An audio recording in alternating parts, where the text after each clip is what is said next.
Magnus Chrona was absolutely stellar, but the Sharks dropped their sixth straight game. You're Locked On Sharks, your daily podcast on the San Jose Sharks. Part of the Locked On Podcast Network, your team every day.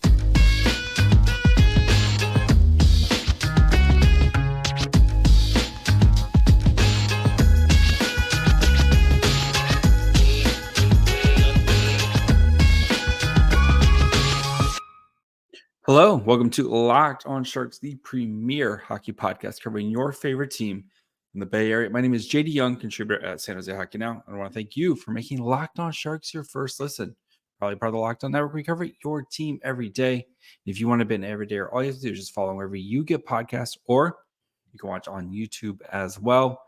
And we're doing a special Saturday night edition of Locked On Sharks because back-to-back weekends, I don't like trying to just jam two games into one. It just kind of feels a little rushed. So we're going to be talking about Magnus Chrona making his stellar performance tonight against a high-powered Stars offense, and also getting goals from Eklund and Zadina, dig into the numbers game, and then talk about some potential CHL free agents as the that window is open now where you can sign guys for next year. So we're going to look at some guys who are out there who could be good fits for the Sharks. So, yeah, let's get into Magnus Chrona.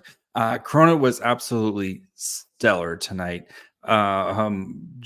Second game, and I very much had, when they announced Magnus Chrona was starting, you just had the oh no feeling tonight, just because of what we've seen from Chrona before. If you're watching any of the Barracuda games, it's been a little up and down this season. I think he's been playing better since he got back from his injury. But again, it's not like either the Barracuda or the Sharks, there's not great structure in front of them, just because of, again, both these teams are some of the worst teams in their leagues, right? But Magnus Chrona tonight stole the show as the Sharks lose 3-2 in a shootout to the Dallas Stars. He was great tonight, and my worries have been if the Sharks do trade Capo Kakinen or Mackenzie Blackwood on Friday, what did they do behind them? And Chrona, you felt better, a little bit better, I think, after Chrona's performance tonight, because again, the first, he came in during that Penguins game, the 10-1 game or 10-2, whatever that game was, right? And then he got a start against the Oilers, and the team in front of him didn't show up. And I think tonight was one of the better performances by the Sharks. They still kind of got manhandled when it came to shot attempts, et cetera, and we'll dig into those in a little bit. It was very much the Star, but again, the Stars are one of the 8 teams that you could point to this season, be like, yeah, I can really see that, legitimately see them winning the cup, right? The Stars are really good. But Magnus Chrona tonight, you saw a confidence that you hadn't really seen. You kind of, very cool, calm, collected type of play. The goals that he gave up, one, Justin Bailey couldn't, he's in the right position, but he's not able to kind of get that stick lift to keep the Dallas from scoring. And then the other one's like Jason Robertson, who's got a filthy shot on the power play there. But I mean, you even saw in the shootout, right? I mean, Chrona was making some big saves on some really talented players. The Jamie Benn one, that was just like the crafty veteran goal there. But yeah, you have to feel it felt great, I think, for Chrona, especially after kind of how his NHL career started, right? Getting thrown in an absolute shootout or a beatdown, and then getting no support where he gets pulled and part of an Oilers, where the Oilers just run him out of the town. So, and that wasn't really much. That was literally the team just not showing up in front of him. So must have been nice to have this kind of night that he very much deserved. And I still fairly high on Chrona. I still think he can be kind of a nice 1B. But again, good to see that tonight. Good to see Chrona playing well tonight, and kind of give a little bit of hope to this Sharks goaltending, as they've been trying to kind of figure out this pipeline. And Georgi Romanov, who, if you don't watch the Cuda game, Romanov had a ridiculous night tonight too, making 47 saves on 49 shots as the Cuda lost in a shootout. So, but yeah, just a little bit of hope injected into these Sharks pipeline hopes, just a little bit of hope in there. They still need to continue to add pieces to it, but feeling like at least going into next year, going to feel pretty good if these are kind of your guys for the Barracuda. Year 2 for both these guys, especially Romanov, who's super raw. Going to feel a little bit better about kind of where it's heading. So, but yeah, just great job by Chrona. I mean, like, here's his stats. I know we normally kind of do this at the end, but he was just ridiculous. So 36 saves and 38 shots. 2 goals against, expected goals against 5.18. So he had a goal saved above expected of 3.18 in all situations. 0.94 save percentage, 1.85 goals against, 11 high danger saves on 12 high danger shots, 9 mid danger saves on 10 mid danger shots, and 13 for 13 on the low danger. Just great work by Chrona. Great work by Chrona tonight to keep. And Dallas tested him. Dallas, like, it felt very much like in this game, like it was you're kind of teetering and waiting for the dam to kind of burst, and Chrona just kept making big saves every time. You kind of felt like it was just about ready to kind of go awry. And then the Sharks again kind of taking advantage of those opportunities, and you could really see it was the rush tonight. That was really how they generated a lot of their offense. The Eklund goal off the rush, Luke kind of makes a nice pass to Eklund, and Eklund buries it, and then takes a shot and then sticks with it to bury it. That's 2 goals in 2 games for Eklund, as he's kind of, I think, starting to find his game here. We're at 10 goals for Eklund. He gets hot going down the stretch here. We could be looking at 15 goals for Eklund, which again, not too shabby for, especially with what the Sharks have going on this year. And then Zadina, who's also I think he's now at double-digit goals. His goal again, kind of that stick-to-itiveness of hanging on to the puck. And yes, it required a review, but I think really kind of seeing that line come together here. He's at 9 goals.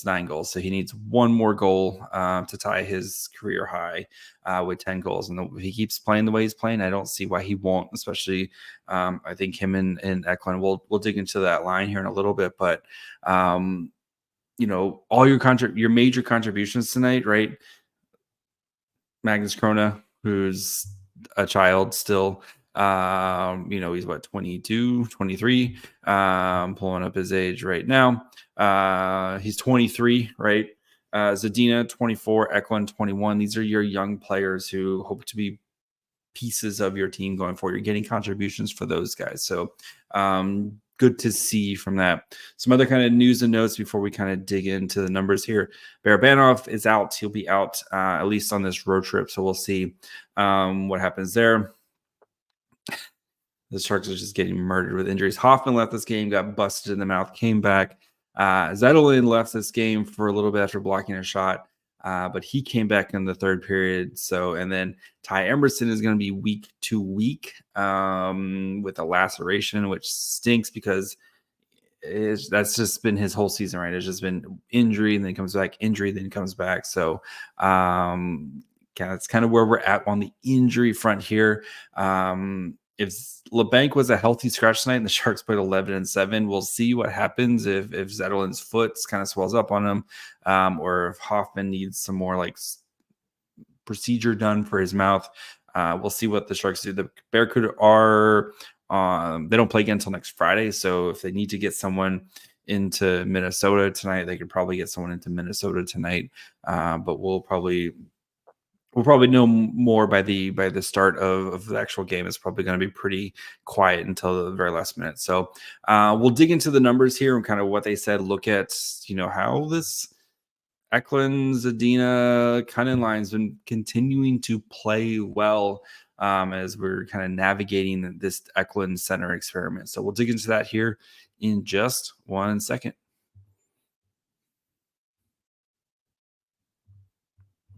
Get buckets on your first bet with FanDuel, America's #1 sports book, because right now new customers get $150 in bonus bets with any winning $5 bet. That's $150 if your bet wins. Bet on all your favorite NBA players and teams with quick bets, live same-game parlays, exclusive props, and more. Again, just bet on Steph Curry doing Steph Curry things because there's nothing better than watching one of your favorite players do cool things and then also winning some money when they do that. So just visit FanDuel.com/lockdown and shoot your shot. FanDuel, official sports partner of the NBA. All right. What do the numbers say in this game? So, somewhat close, except for, again, we always have that one period. And the second period was that period for the Stars where they really put kind of the pedal to the metal in this game, and probably should have been a little bit rewarded. But the Sharks, again, they just kind of seem to hang out around, and it was a good competitive performance by San Jose, especially kind of after some of the recent performances. I'm looking at you Devils game.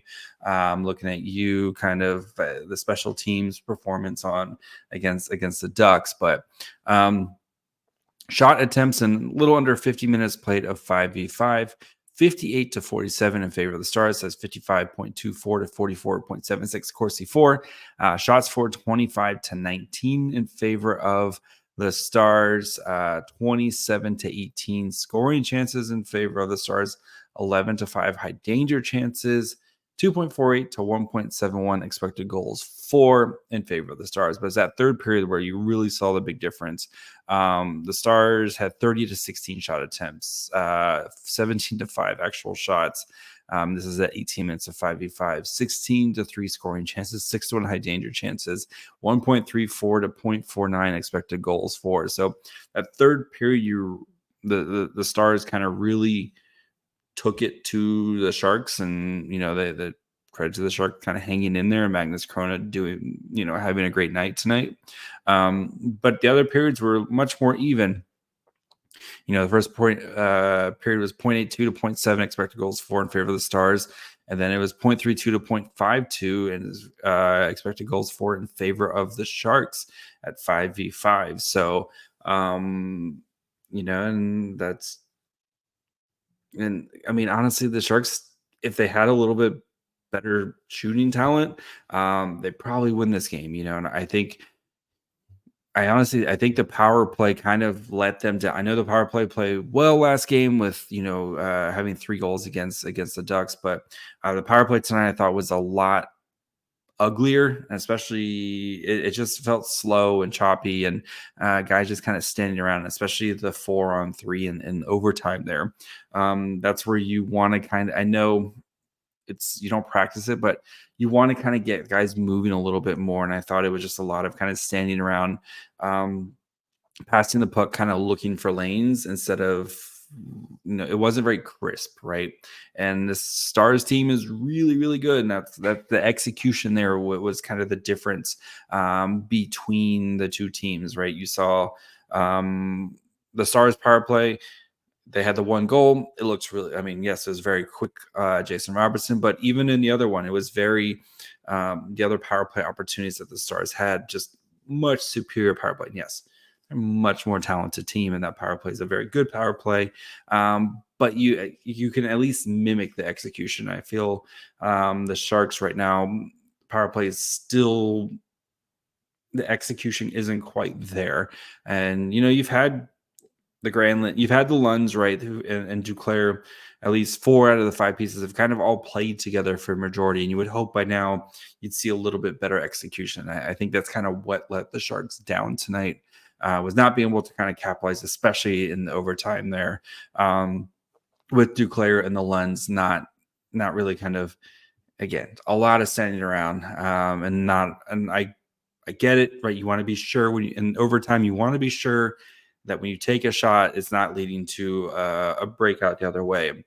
Shout out to Magnus Chrona. That was a huge save on Logan Stankoven, in overtime, early part of overtime.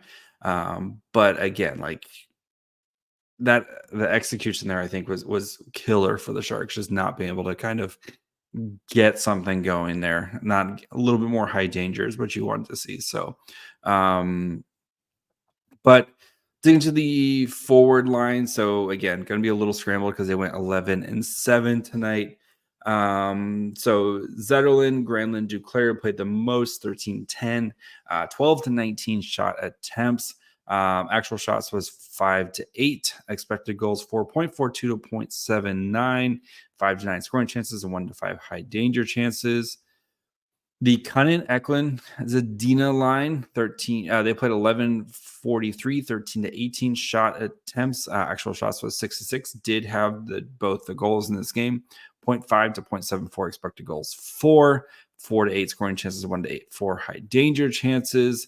And then Hoffman, Sturm, Bailey played 5-30, 8-5 shot attempts, 2-3 actual shots. Did give up a goal, 0.12 to 0.44, 2-5 scoring chances, 0-2 high danger chances. So you're continuing to see this kind of Eklund Zadina line, I think, play really well. And again, like the Sharks get outshot a lot. So you're going to, but at least they're responding, right? They are kind of creating offensive play. They did have 2 goals tonight. Again, one was off the rush, one was kind of a fluky goal by Zadina. But that is, like this team, right? You have to kind of swing for offense, especially because you're such a talent poor team. You have to kind of swing for offense a little bit. And that line has had some nice chemistry right now. A couple weeks ago, can we see Zadina play with Eklund? Can we see Zadina play with Eklund? Zadina's been playing really, really well since he started kind of moving up the ladder here a little bit. And it's good to see him kind of rewarded for that good play, right? Since the All-Star break, Zadina's played pretty well, right? He's had a goal tonight. Last couple games, I know that Devils game were right. That was the Devils game is blah. But Nashville, he had a goal, right? 2 goals against Calgary, 2 assists in that game. Like you're kind of seeing a little bit more of the scoring pop out of Zadina, which hopefully he can continue, right? Continue this strong play, and just be a piece. Can you be a middle 6 player for us going forward, right? And you're starting to see some of that from him, some of that confidence, some of that decisiveness, right? I think the decisiveness with him and the puck protection too. You're seeing all that play really well. And I think that plays really well with Eklund's style too. Luke Cunnin, 2 assists tonight. Some reason right now that line is just kind of working together. So good to see from those guys. So overall, though, again, I think the power play kind of let the Sharks down here. They took advantage of maybe one of those rush chances, get a little bit lucky there. They probably win this game, but good for them to kind of hang in there in this game. And they are now, though, 1 point behind Chicago, as Chicago lost to the Blue Jackets tonight. So just really quick Chicago schedule. So they play Colorado on Monday. Then they play at Arizona on Tuesday, at Washington versus Arizona versus Anaheim. So they've got a couple winnable games here that you're kind of circling. And then the Sharks schedule is, again, tomorrow play Minnesota.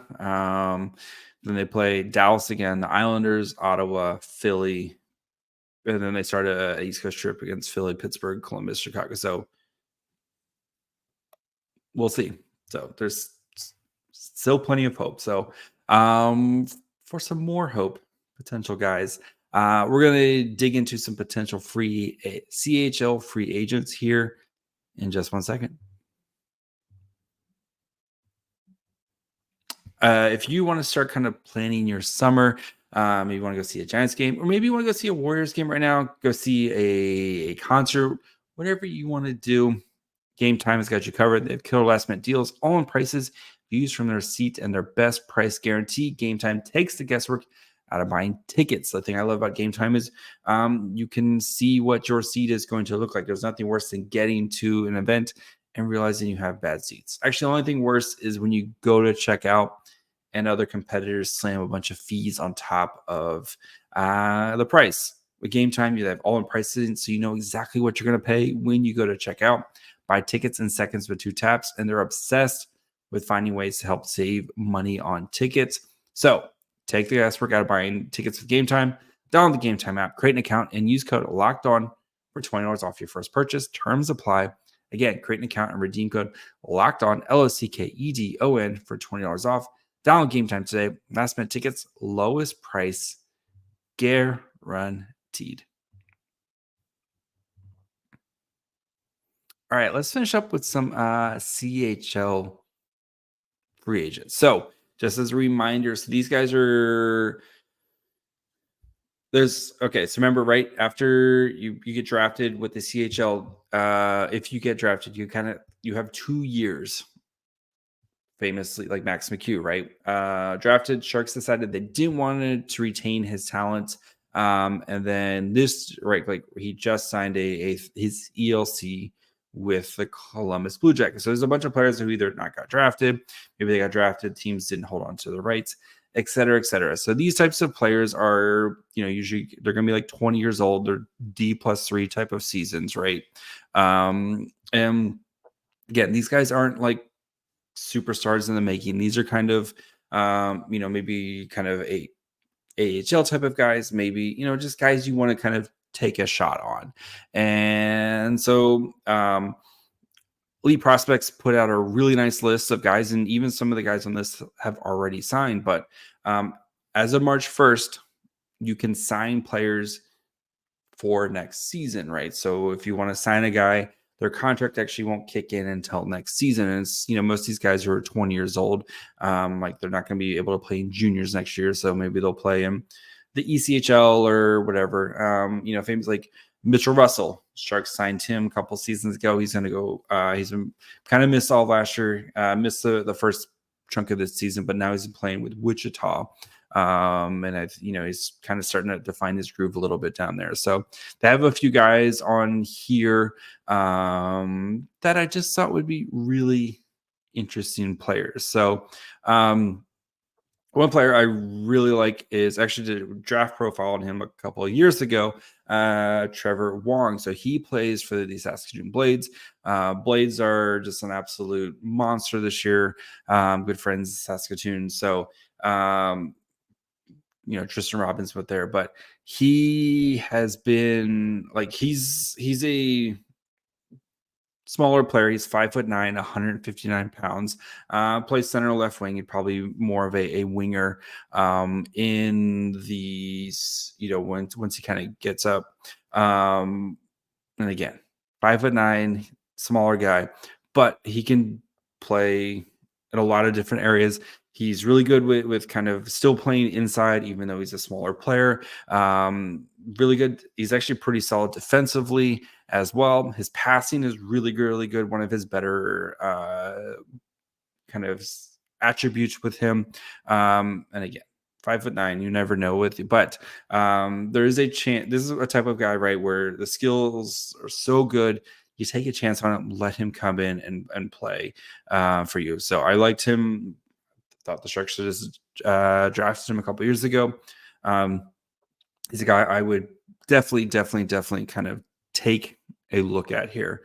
I know some other guys got signed here, so I'm kind of looking at mainly forwards, just because the defensive pipeline is still kind of, there's a lot of guys kind of in that same, look at guys like Ken Larocque, Artem Gurev. These guys are going to need kind of playing time next year. And I know you think like Muku Madulin's going to graduate, but you still, I'm not really looking at defensively because I want the forwards. I think they need a little bit more kind of infusion in there of talent, especially with the way this year kind of played out for them. So another guy who I really like, if you've been following the Portland Winterhawks and our good friend Luca Cagnoni, is James Stefan. So he's 6 foot, 185 pounds, right-handed shot. Absolute beast when it comes to scoring goals. He's got over 40 goals this year. He had a game winner tonight in tonight's game.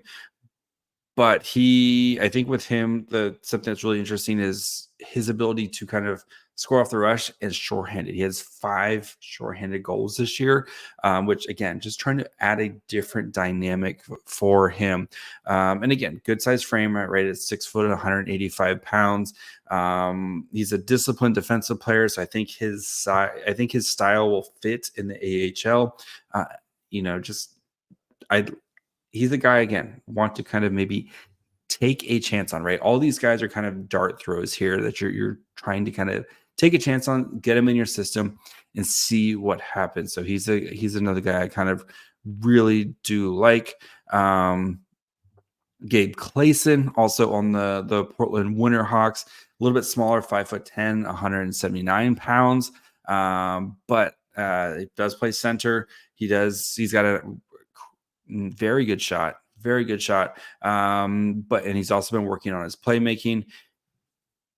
Again, not the biggest guy, 5'10", 180 pounds, but I think though you could potentially see something there as he continues to kind of grow. Maybe he's more of an AHL only guy, but again, these are all just you're taking shots. So goalie wise, there's a couple here. I'm not too sure. I think you're going to draft a goalie, right?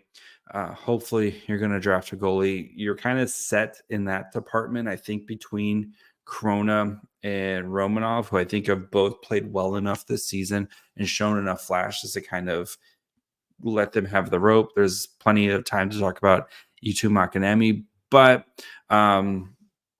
if you did, their number one goalie on here is Brett Merwald. He's been playing with the Vancouver Giants. Has 304 goals against, 915 save percentage in 46 games played. It's already 20 years old, 6 foot, 194 pounds. So maybe not the biggest guy, right? Most of these guys aren't going to be the biggest guys, but he's kind of, if you're looking to maybe add that third goalie guy, he's probably going to spend most of his time playing with Wichita, and you want to take that's kind of the guy that they have kind of pegged. William Rousseau, who's been playing in the Q, is your other guy who's 6 foot, 187 pounds. And it's, again, if you want to take a chance on some of these guys and see what they can kind of do, but just a couple guys there I would be willing to kind of take a shot on as you're trying to, again, fill out the roster, see if you can maybe find a hidden gem, a diamond in the rough, et cetera, et cetera. And these guys are going to, kind of come in and be like 40 goal NHL scorers. But can they be good AHL players, help kind of build the system, add some more depth in case if you get crushed by injuries like both the Sharks and the Barracuda did, you have some more competent guys around. So that's going to be it for me on this Saturday night. We'll be back tomorrow. You'll probably actually get an episode a day, if not multiple episodes, especially on Friday. So plenty of good stuff coming on. So we'll be back tomorrow to talk about the Wild game. We have another draft profile probably coming for you on Tuesday. So make sure you guys are following wherever you get podcasts. And of course, you can watch on YouTube as well. Follow the show on Twitter, Facebook, and Instagram at Locked On Sharks. Closing in on 1,000 followers on Instagram. So if you haven't done that yet, you probably should. If you haven't subscribed on YouTube yet, you should too as well. Because we're getting close to 2,500 over there.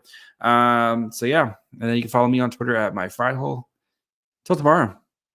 Bye, friends.